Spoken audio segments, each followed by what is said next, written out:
Rohini Sindhuri D Roopa ನಡುವಿನ ಜಟಾಪಟಿ ರಾಜಿ ಮೂಲಕ ಕದನ ವಿರಾಮ ಘೋಷಿಸುತ್ತಾರೆ ಈ ಇಬ್ರು ಅಧಿಕಾರಿಗಳು. ಮ್ಯಾಜಿಸ್ಟ್ರೇಟ್ ಕೋರ್ಟ್ನಲ್ಲಿ ಮಾನನಷ್ಟ ಮೊಕದ್ದಮೆಯನ್ನ ಹೂಡಲಾಗಿದೆ. ಸೊ ಈ ಸಂದರ್ಭದಲ್ಲಿ ಕೂತು ಮಾತಾಡಿ ಸಮಸ್ಯೆಯನ್ನು ಬಗೆಹರಿಸಿಕೊಳ್ಳಿ ಅಂತ ಜಡ್ಜ್ ಹೇಳಿದ್ದಾರೆ. ಕೋರ್ಟ್ಗೆ ಬಂದು ನಿಮ್ಮ ಸಮಯವನ್ನು ವ್ಯರ್ಥ ಮಾಡಬೇಡಿ, ನೀವಿಬ್ರು ಕೂಡ ಹಿರಿಯ ಅಧಿಕಾರಿಗಳು, ಸಮಾಜಕ್ಕೆ ನಿಮ್ಮ ಸೇವೆ ಬೇಕಾಗಿದೆ ಅಂತ ಹೇಳಿ ಕೋರ್ಟ್ ಇಬ್ಬರಿಗೂ ಕೂಡ ಸಲಹೆಯನ್ನು ಕೊಟ್ಟಿದೆ. ಡಿ ರೂಪಾ ಕ್ಷಮೆ ಕೇಳಿ ಅಂತ ರೋಹಿಣಿ ಸಿಂಧೂರಿ ಅವರು ಪಟ್ಟು ಹಿಡಿದಿದ್ದಾರೆ. ಸೊ ಈ ಸಂದರ್ಭದಲ್ಲಿ 1 ಮಿನಿಟ್ ಅಪಾಲಜಿ ಈ ಪುಸ್ತಕವನ್ನು ಓದೋದಕ್ಕೆ ಕೋರ್ಟ್ ಸಲಹೆಯನ್ನು ಕೊಟ್ಟಿದೆ. ವಿಚಾರಣೆ ಫೆಬ್ರವರಿ 12ಕ್ಕೆ ಕೋರ್ಟ್ ಮುಂದೂಡಿರೋದು ಸಾಕಷ್ಟು ಕುತೂಹಲವನ್ನು ಮೂಡಿಸ್ತಾ ಇದೆ. IPS ಅಧಿಕಾರಿ ರೂಪಾ ಮೌದ್ಗಿಲ್ ವಿರುದ್ಧ ರೋಹಿಣಿ ಸಿಂಧೂರಿ ಮಾನನಷ್ಟ ಮೊಕದ್ದಮೆಯನ್ನು ಹೂಡಿರೋದು. ಈ ಬಗ್ಗೆ ಇನ್ನಷ್ಟು ಹೆಚ್ಚಿನ ಡೀಟೇಲ್ಸ್ ಕೊಡ್ತಾರೆ ನಮ್ಮ ಪ್ರತಿನಿಧಿ ರಮೇಶ್. ಇದೀಗ ನಮ್ಮ ಜೊತೆಗೆ ಜಾಯ್ನ್ ಆಗ್ತಾ ಇದ್ದಾರೆ. ರಮೇಶ್, ಸೊ ಇದೀಗ ಕೋರ್ಟ್ ಇಬ್ಬರಿಗೂ ಕೂಡ ರಾಜಿ ಸಂಧಾನದ ಮೂಲಕ ಬಗೆಹರಿಸಿಕೊಳ್ಳೋದಕ್ಕೆ ಸೂಚನೆಯನ್ನು ಕೊಟ್ಟಿರೋದು.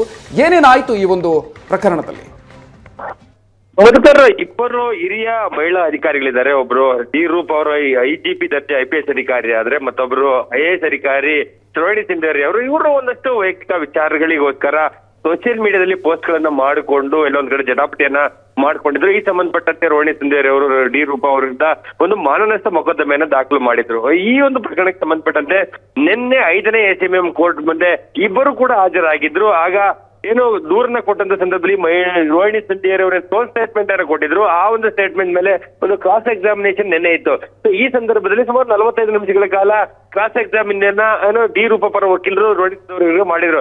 ಈ ಸಂದರ್ಭದಲ್ಲಿ ನ್ಯಾಯಾಧೀಶರು ಒಂದು ಸಲಹೆಯನ್ನ ಕೊಟ್ಟಿರುವಂತಹದ್ದು, ನೀವಿಬ್ರು ಹಿರಿಯ ಅಧಿಕಾರಿಗಳಿದ್ದೀರಿ, ನಿಜವಾಗ್ಲೂ ನಿಮ್ಮ ಒಂದು ಸೇವೆ ಸಮಾಜಕ್ಕೆ ಅಗತ್ಯ ಇದೆ.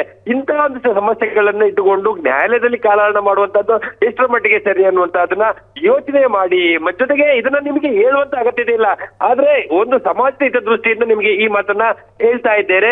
ಸೊ 1 ಮಿನಿಟ್ ಅಪಾಲಜಿ ಅನ್ನುವಂತ ಪುಸ್ತಕವನ್ನ ಓದಿ, ಆಗ ನಿಮಗೆ ಒಂದಷ್ಟು ಅರ್ಥ ಆಗತ್ತೆ. ಸೊ ಇಬ್ಬರು ಕೂತು ಬಗೆಹರಿಸಿಕೊಳ್ಳಬಹುದಾ, ಈ ಸಂಬಂಧಪಟ್ಟಂತೆ ನೀವು ಯೋಚನೆಯನ್ನ ಮಾಡಿ ಅನ್ನುವಂತ ಸೂಚನೆ ಕೊಟ್ಟರು. ಆ ಸಂದರ್ಭದಲ್ಲಿ ಇಬ್ಬರು ಕೂಡ ಏನು ಆಯ್ಕೆ ಮಾಡಿರುವಂತಹ ಏನು ಆರೋಪಕ್ಕೆ ಅವರು ಸಾರಿಯನ್ನ ಕೇಳಿ, ಇವರು ಅಂದ್ರೆ ಒಬ್ಬರಿಗೊಬ್ಬರು ಇಬ್ಬರು ತಾವು ಸಾರಿಯನ್ನ ಕೇಳಬೇಕು ಅನ್ನೋ ನಿಟ್ಟಿನಲ್ಲಿ ಒಂದಷ್ಟು ಏನು ಮಾತುಗಳು ಅಭಿಪ್ರಾಯವನ್ನು ವ್ಯಕ್ತಪಡಿಸಿದ್ದಾರೆ ಅನ್ನುವಂತ ಮಾತುಗಳು ಇರುವಂತದ್ದು.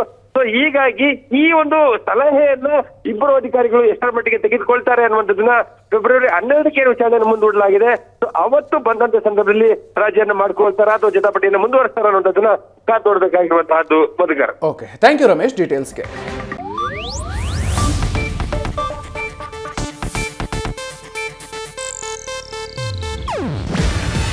ಇದು ಏಷ್ಯಾನೆಟ್ ನ್ಯೂಸ್ ನೆಟ್ವರ್ಕ್ ಪ್ರಸ್ತುತಿ.